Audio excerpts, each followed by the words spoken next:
ما مضى يا واسع الكرم اللهم صل وسلم وبارك عليه. Ma'asyiral muslimin wal muslimat rahimakumullah. Bapak-bapak, ibu-ibu, hadirin jamaah, kembali di pagi hari ini kita duduk bersimpuh bersama-sama di tempat yang mulia dalam rangka menindaklanjuti talim rutin ba'da subuh di hari Sabtu. Harapan kita mudah-mudahan apa yang kita lakukan semua ini mendapat ridha Allah Subhanahu wa taala, taufik dan hidayah, rahmat dan inayah selalu menyertai kehidupan kita sehingga kelak mati husnul khatimah. Amin ya rabbal alamin. Baiklah hadirin, minggu yang lalu kita telah menyimak apa yang terkandung dalam kitab Al-Jawahir wal Kalamiyah, kembali Risalatul Mu'awwanah halaman wa fi ba'di. Qala al-musannif rahimallah wa fi ba'di kutubillahil munzalah kadzdzaba man yadda'i mahabbati wa idza janna al-lailu nama anni alaysa kullu muhibbin yuhibbul khalwata bihabibihi. Wa qala Syekh Ismail ibnu Ibrahim al-Jabruti rahimallah jumi'al khairu kulluhu fil lail wa ma uqidat liwaliyin wilayatun illa bil lail. Wa qala Sayyidil Idrus Abdullah ibnu Abi Bakrin man arada safar rabaniya fa alaihi bil inkisari fi jawfil lail. Wa qala Rasulullah sallallahu alaihi wasallam yanzilullahu kulla lailatin ila sama'id dunya hina yabqa sulusul lail akhir fayaqulu hal min da'in fastajiba lahu hal min mustaghfirin fa'aqbil lahu hal min sa'ilin fa'atiyahu hal min ta'ibin fatuba alaihi hatta yatlu al-fajr. Hadirin jamaah rahimakumullah, sebelum kita membaca lebih lanjut namun perlu dijelaskan terlebih dahulu apa yang kita baca dengar bersama tadi. Di sini kata musannif penyusun kitab ini wa fi ba'di kutubillahil munzalah, di dalam sebagian kitab-kitab Allah yakni Al-Quran yang diturunkan kadzdzaba man yada'i mahabbati, berdusta orang-orang yang mengaku cinta kepada aku, wa idza jannal lailu nama anni, tetapi bila datang waktu malam maka ia tidur sama meninggalkan ingat padaku.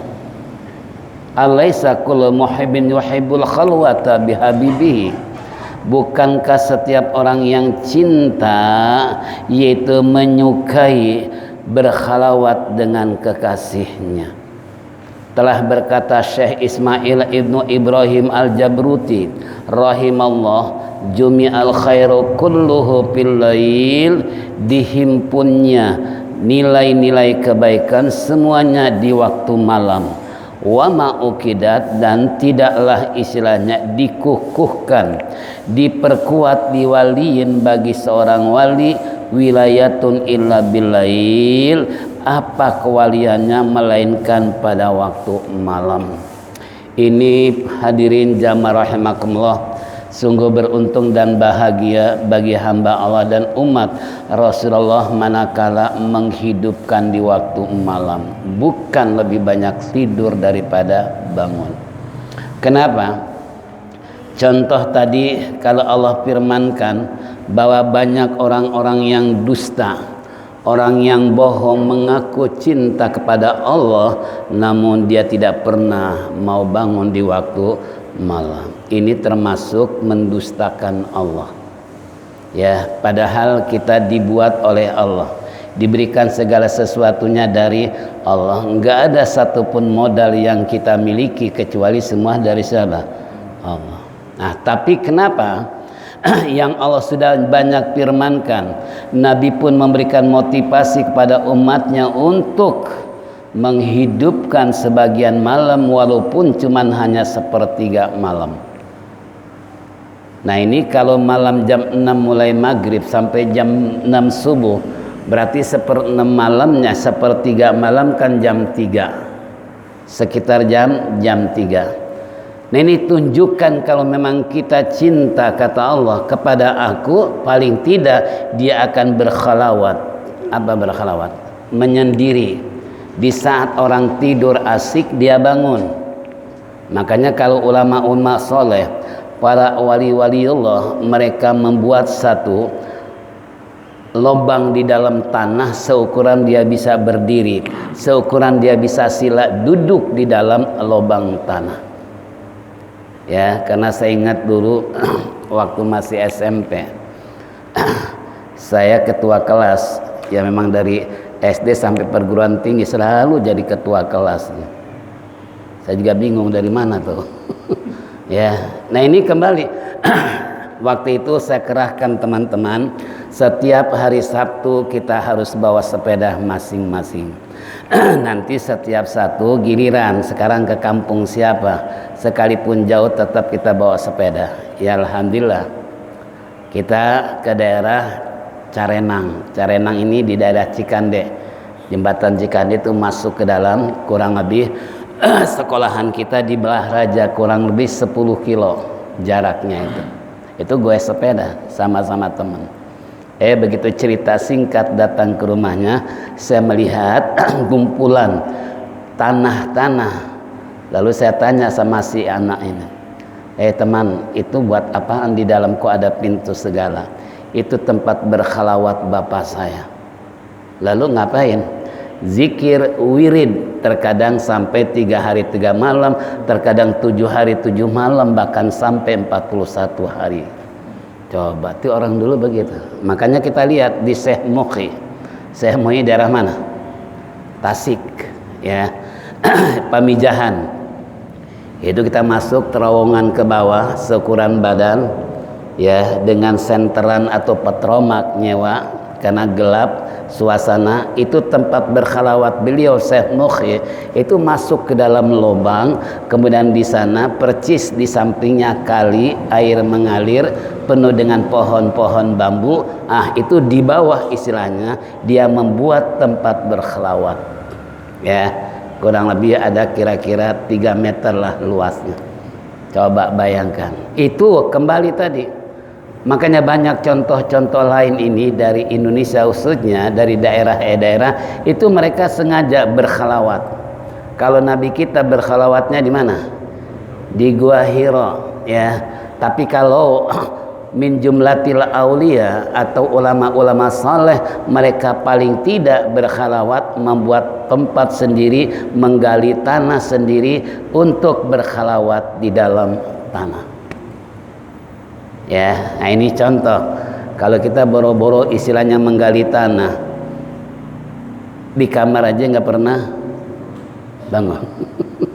Ya Allah Rabbi, coba kita bayangkan. Makanya kehidupan mereka kayak apa? Ya, kenapa? Karena tadi dikatakan bahwasanya jangan merasa kita cinta kepada Allah kalau kita enggak pernah mau bangun di waktu malam. Itu dianggap omong kosong, dianggap pendusta kepada Allah. Kalau orang hamba Allah, umat Rasulullah, mengaku cinta kepada Allah tapi enggak pernah dia bangun di waktu malam. Ada sih bangun tapi cuman itu dia. Kalau ngaku syukur itu cuman kencing doang sholatnya. Masya Allah. Ini dianggap oleh Allah sebagai apa? Kadzdzaba mayad'i, ya, mahabbati. Itu termasuk mendustakan orang kepada saya, ngaku cinta kepada saya tapi nggak pernah dia waktu malam datang dia mau bangun. Nih satu. Nah, lalu kata musannif, alaysa kullu muhibbun yuhibbul khalwata bihabibihi. Bukankah setiap orang yang mencintai sesuatu dia akan senantiasa menyendiri karena ingin bertemu dengan kekasihnya? Siapa? Allah. Coba. Ini kembali. Makanya di hadis Rasulullah sallallahu alaihi wasallam, man ahabba ila syai'in fahuwa abdu. Siapa yang mencintai sesuatu dia akan jadi budaknya. Dulu bapak-bapak ingat nggak waktu pacaran? Apa kata sang pacar? Suruh beli martabak, mau nggak? Mau. Datang jam 10 malam umpamanya hujan deras, mau nggak? Saking apanya? Cinta. Itulah budaknya. Ya, nah seharusnya dengan Allah kan begitu. Fatahajjad bihi nafilatan lak, maka salatlah kamu sebagian malam tahajud kepada aku, kata Allah. Tapi ternyata omong kosong, cuman ngakunya doang, tapi tahajudnya berarti bukan sang kekasih. Nah ini tadi ya. Atau di hadis lain, man ahaba ila syai'in fa aksara dzikruhu. Siapa yang mencintai sesuatu dia akan selalu banyak menyebut namanya. Ini orang berkhalawat nggak akan berpikir, nggak akan menghayal yang kagak-kagak, apalagi urusan dunia. Kalau kita berkhalawat bukannya zikir malah mikirin gitu kan. Nah ini, jadi kalau orang yang berkhalawat itu zikir, baca Quran maksimal dengan wirid puluhan ribu, bahkan sampai ratusan ribu, bisa jadi sampai jutaan mereka, sekian hari sekian malam di dalam gua yang dia buat hanya untuk zikir kepada Allah. Nih, ini sudah membuktikan bahwa dirinya cinta kepada Allah dan ingin bertemu, tentunya berdialog dengan Allah. Itu sampai segitunya. Yang ketiga, kata Syekh Ismail Ibnu Ibrahim Al-Jabruti, bahwasanya kebaikan-kebaikan dihimpun oleh Allah di waktu malam. Kenapa di waktu malam? Karena orang enggak ada yang kerja, enggak ada yang melakukan aktivitas kecuali orang-orang yang soleh tadi. Arif billah, wali-waliullah, mereka selalu istilahnya menyedikitkan tidur di waktu malam, tapi memperbanyak bangun mereka di waktu malam, karena mereka tahu jumi'al khairu kulluhu fil lail, dihimpunnya, dikumpulkannya kebaikan-kebaikan di waktu apa? Malam. Waktu siang kayak apa manusia? Dengan berbagai macam kegiatan, berbagai macam aktivitas mundar kian kemari, kemudian kendaraan penuh dengan polusi dan lain sebagainya. Coba di waktu malam, kira-kira kayak apa? Betapa indahnya kita rasakan, betapa nikmatnya kita bangun malam zikir dengan maksimal sampai waktu subuh tiba. Dan yang kedua, bukan saja dikumpulkannya nilai kebaikan oleh Allah di waktu malam, wa uqidat liwaliyi wilayatun illa billail, dan Allah istilahnya kukuhkan, Allah perkuat bagi wali-wali Allah, mereka istilahnya melainkan untuk waktu malam, waktu bangun. Nih, kalau kita pengen jadi wali, ya harus apa? Jadi bangun malam. Bagaimana kita mau jadi wali? Bangunnya malamnya saja lah. Itu pun terkadang-kadang bangun malamnya bukan berarti cuman kencing. Kalau lagi menderita, lagi susah, lagi bokeh, kalau bahasa sekarang, rajin sholat malam. Udah dapat? Udah kaya? Nah ini kan kurang asem ada kayak begini. Ya, kurang asem, mengaku istilahnya cinta kepada Allah, cinta kepada Rasulullah, tapi di saat bangun malam cuman ada keinginan, tidak rutinitas, tidak kontinu yang dia lakukan. Ini berarti termasuk orang hamba Allah yang belum mencapai untuk menjadi wali. Ya, nah makanya jamaah rahimakumullah, mari kita sama-sama upayakan bangun malam dan budidayakan waktu malam. Suasana orang hening, tidur nyenyak, yang komunikasi dengan Allah sangat langka. Sementara kita berkomunikasi dengan Allah insya Allah lancar, nggak ada hambatan. Ya, kalau kita bicara dengan Allah, berdoa kepada di waktu malam, orang sedang asik tidur, itu untuk segera sampai kepada Allah itu lebih cepat dibandingkan siang. Kenapa? Sebab jarang orang berkomunikasi dengan Allah. Kalau siang, ya ini kembali mengingatkan kepada kita kata Syekh Ismail Ibnu Ibrahim Al-Jabarruti. Lalu kata yang lain, Sayyidil Idrus Abdullah Ibnu Abi Bakrin, man arada sopa ar-rabaniyah fa'alaihi bil inkisar fi jawfil lail. Barang siapa yang ingin bersih atau ingin suci di dalam ketuhanannya, yakni terhadap Allah Subhanahu wa taala, fa'alaihi maka wajib atasnya bil inkisari fi jawfil lail. Ini inkisar asal makna memecahkan diri, artinya enggak tidur ya di waktu tengah malam. Ini inkisar asal mana apa? Berpecah atau memecahkan diri, atau dia begadang di waktu malam hanya untuk mengingat dan tasbih kepada Allah. Itu termasuk. Jadi kalau ingin kita bersih jiwa kita, hati kita, makanya orang-orang yang kotor jiwanya, saya yakin orang nggak pernah bangun malam. Ya, udah jidatnya istilahnya kayak begitu, mulutnya rombeng umpamanya, itu ketahuan. Kenapa? Sebab kalau dia salat malam nggak mungkin dia akan melakukan makar untuk merusak masyarakat, bangsa, negara, termasuk merusak masjid. Kalau hatinya bersih karena rajin sholat malam. Itu biasanya mereka begitu nggak pernah sholat malam. Jangankan sholat malam, sholat sunnahnya aja apa? Nih tolong, ini salah satu contoh. Dia jangan diambil pikiran, kalau bila perlu kerjain aja. Gitu kan? Nah ini contoh. Jadi makanya di sini dikatakan tadi ya, kalau ingin bersih berhadapan dengan Allah Subhanahu wa taala, harus kita mengingkisarkan diri, merobek-robek hati jiwa kita untuk istilahnya bangun di waktu malam. Kalau bahasa kita paksain bangun di waktu malam, itu niscaya akan bersih. Nah kalau orang bersih, tidak ada pikiran neko-neko untuk melakukan makar dan lain sebagainya. Itu ciri khasnya. Kata siapa? Kata Al-Idrus Abdullah Ibnu Abi Bakrin. Nah ini dua syekh min jumlatil aulia, mereka berbicara seperti ini tentu berdasarkan pengalaman secara pribadi. Makanya diungkapkan sebagai contoh untuk ditindaklanjuti untuk generasi penerus.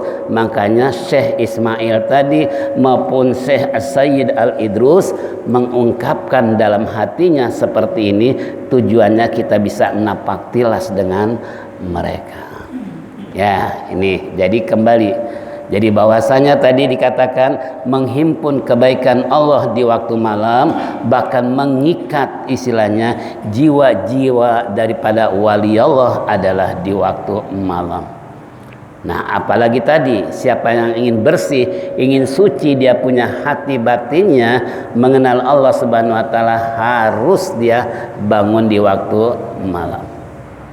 Nah bagaimana bisa bersih hatinya kalau nggak pernah sholat malam? Malah yang sholat malam dijibirkan, yang rajin ibadah malah dianggap apa?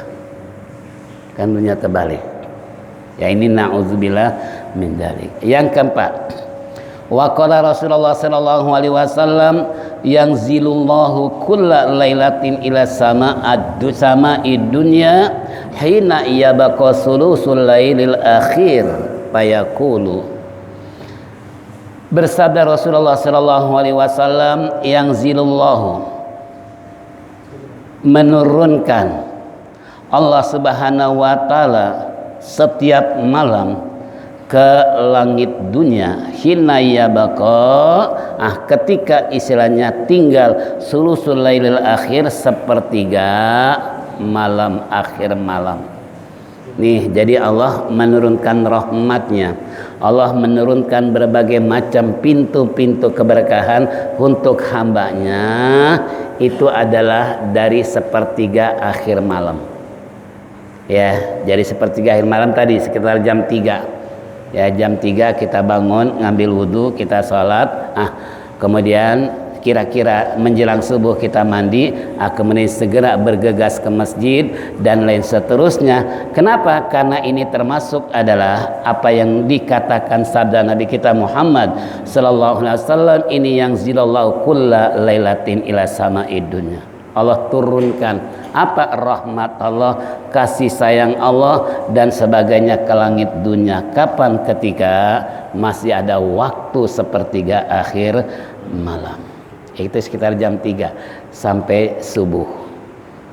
Ya, ini hadis Nabi kita Muhammad sallallahu alaihi wasallam. Nah, tapi zaman sekarang apalagi kalau lihat kita ke pasar-pasar, itu jam 1 udah ramai di pasar. Yang bisnis, yang dagang sayuran, yang dagang ayam segala macam, itu jam 1 jam 2 udah lah. Bahkan dari mana? Dari induk, pasar induk ya, ke pasar Senen, ke pasar Jamblang, ke pasar Nangka, ke pasar Serdang, itu sekitar jam 3 jam 4 mereka udah sibuk di pasar. Sibuknya sibuk dagang apa sibuk ibadah? Hah? Sibuk dunia, Masya Allah ya. Nah ini kembali buat kita semua. Jadi kalau seandainya tadi hiyaya bekau tadi masih tinggal sepertiga akhir malam ini, payakulu, maka Allah berfirman kepada penghuni-penghuni dunia. Siapa? Manusia terutama yang beriman kepada Allah maupun kepada baginda Rasulullah sallallahu alaihi wasallam.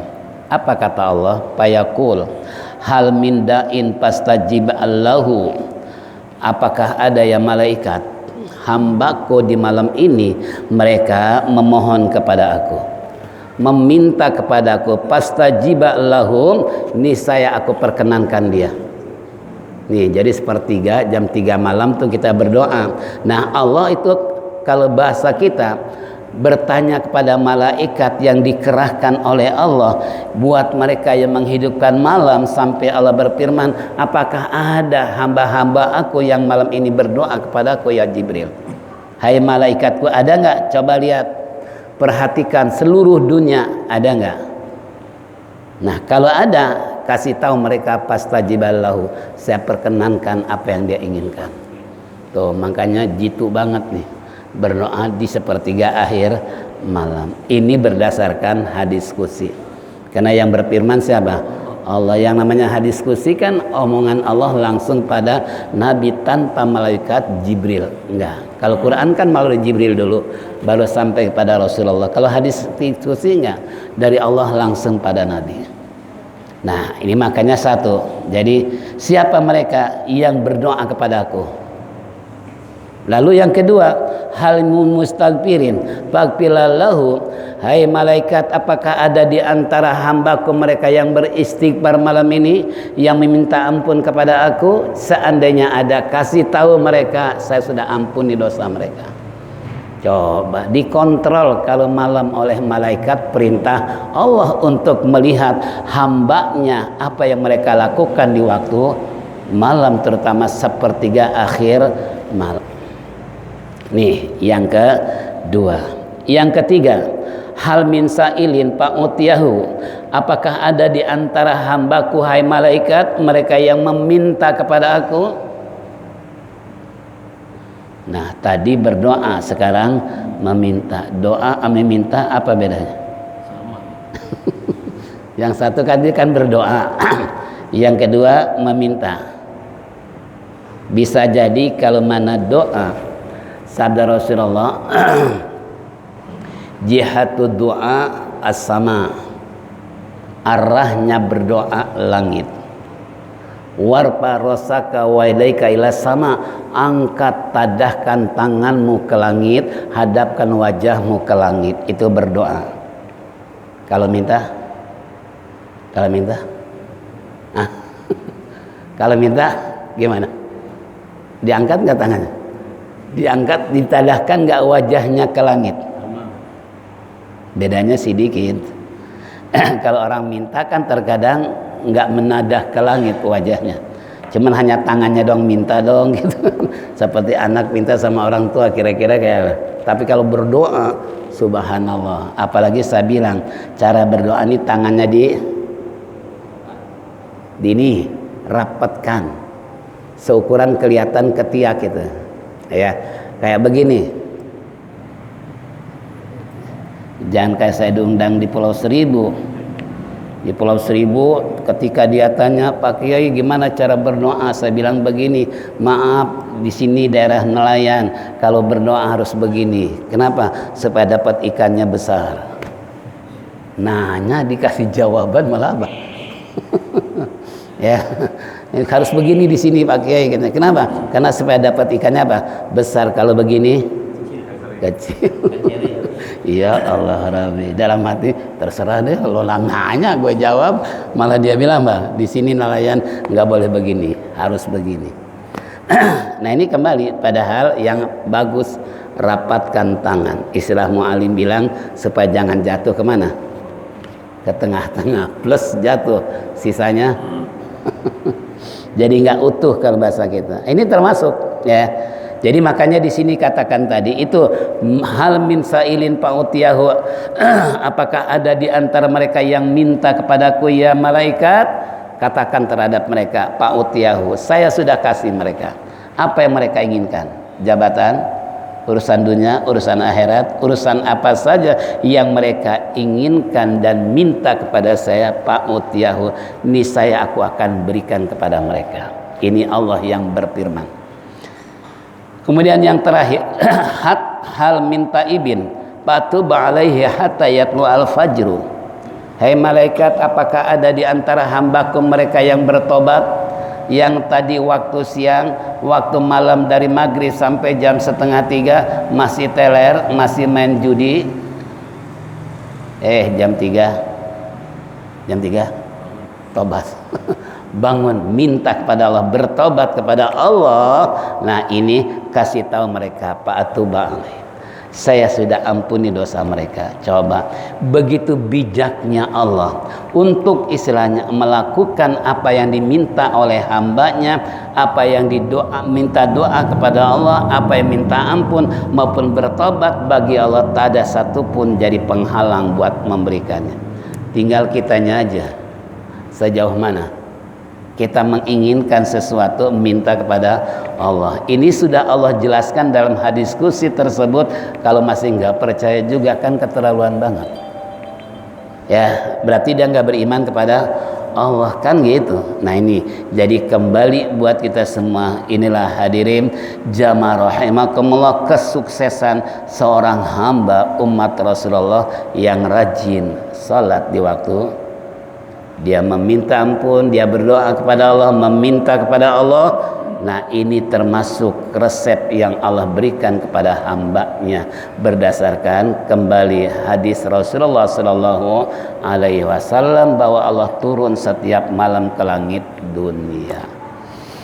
Baiklah, sebelum lanjut break dulu sejenak.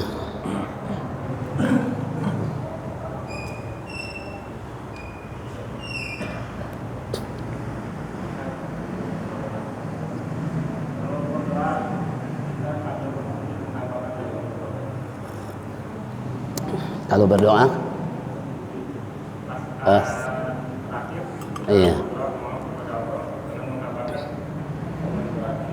iya, memang ada hadis doa yang mustajabah adalah di waktu sujud, ya. Tapi waktu sujudnya ini kita setelah melakukan sholat atau di waktu sholat yang rakaat terakhir sebelum apa? Tasyahud, sebelum tahiyat akhir, kan gitu.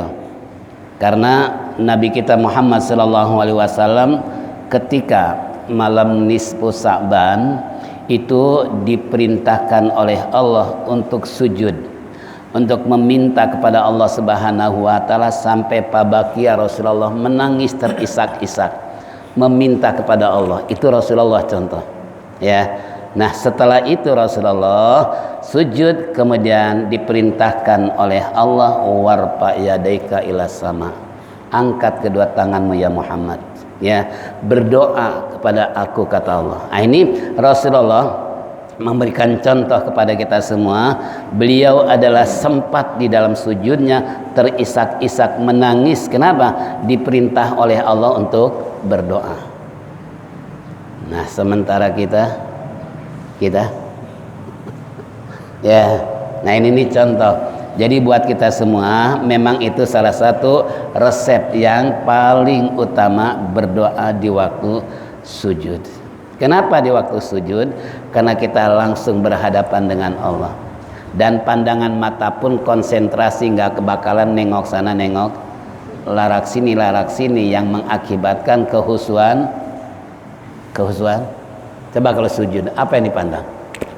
Itu kan. Jadi benar-benar pikiran kita full, konsentrasi penuh minta sama Allah. Coba kalau sambil duduk, ya paling tidak pandangan mata larak sana larak sini.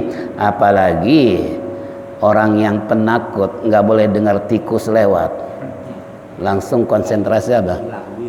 Buyar gitu kan. Ini contoh seperti itu ya.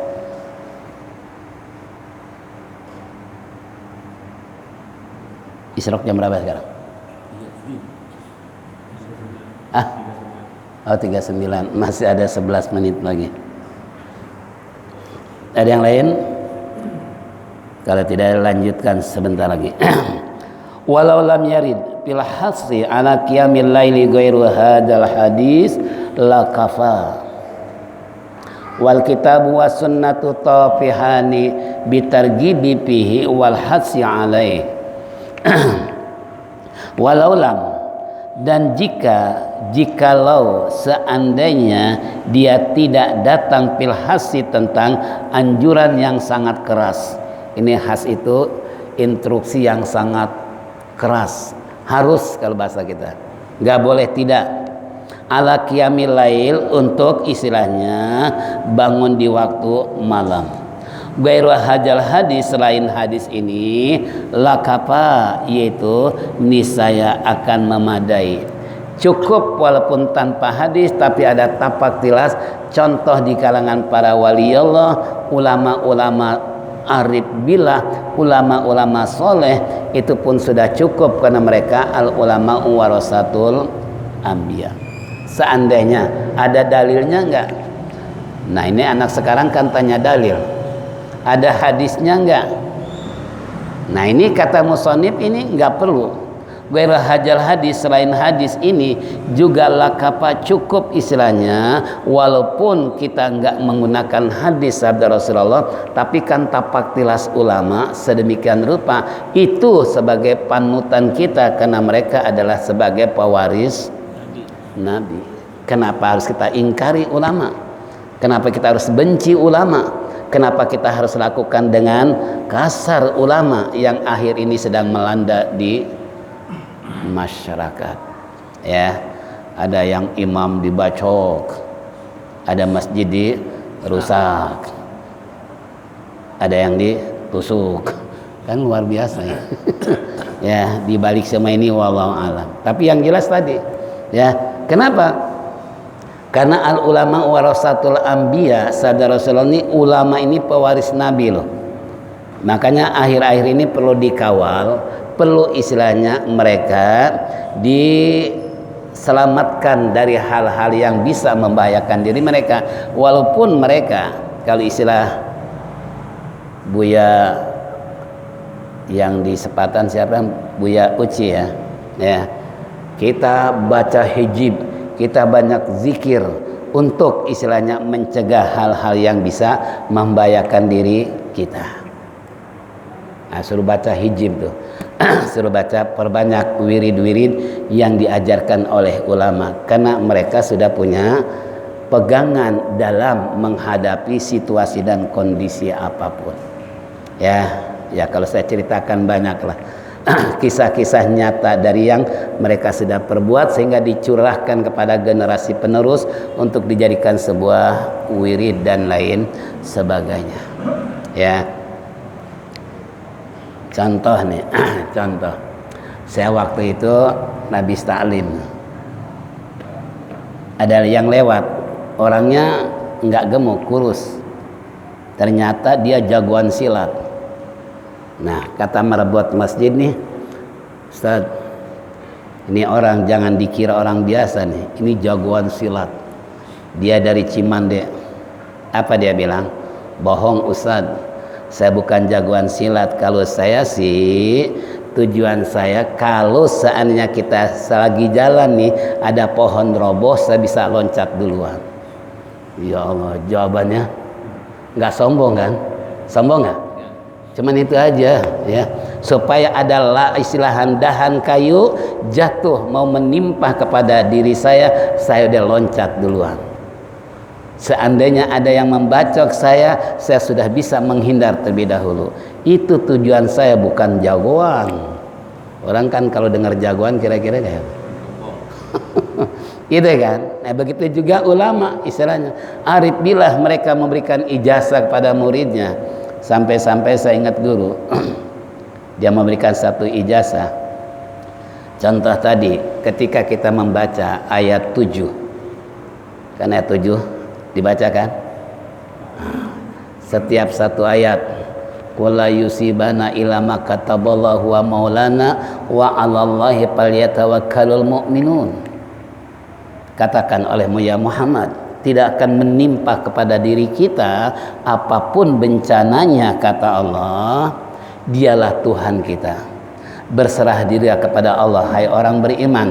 Nah, kata mereka nih ulama-ulama salafus soleh yang sudah mengamalkan, baca Fatihah buat Jibril. Nah, semua 7 ayat buat ini segala macam selesai. Apa cerita guru tadi itu? Seandainya ada mobil atau pohon yang mau roboh sebelum nimpa kita sudah apa? Bisa menghindar dengan kekuatan apa? Fatihah tersebut. Nah ini, itu saya dari guru saya.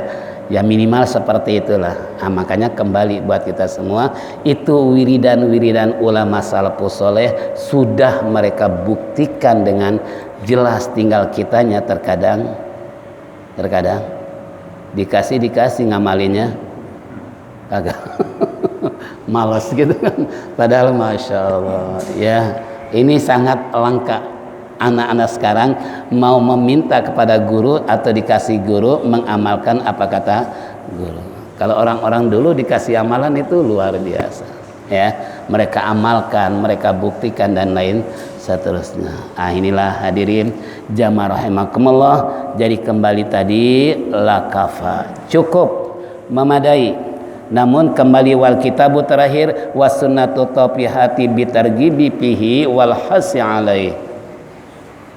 Dan kitab-kitab yakni Al-Quran, wasunnah dan hadis-hadis Nabi kita Muhammad sallallahu alaihi wasallam tafihani, penuh keduanya bitargib, untuk membuat kesenangan hati kita, membuat targib gemar kita untuk melakukan bangun di waktu malam dengan walhasi alaih, dengan anjuran tersebut. Ini Quran, hadis, serta ulama-ulama arif billah, ulama salafus saleh dan sebagainya. Itu kembali tadi sudah menjelaskan bagaimana supaya orang suka senang bangun malam, bagaimana supaya mereka indah dan merasakan lezat salat malam.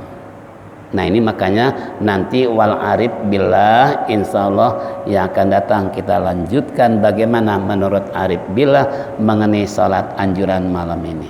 Wallahu alam bisawab. Inilah hadirin, waktu isyraq telah tiba. Sering saya katakan tolong jangan pulang sebelum salat isyraq, karena berdasarkan hadis yang dinukil dalam kitab Hujjatul Islam Al-Imam Ghazali, siapa orang yang salat isyraq 2 rakaat nilainya sama dengan orang pergi haji dan umroh, tamah.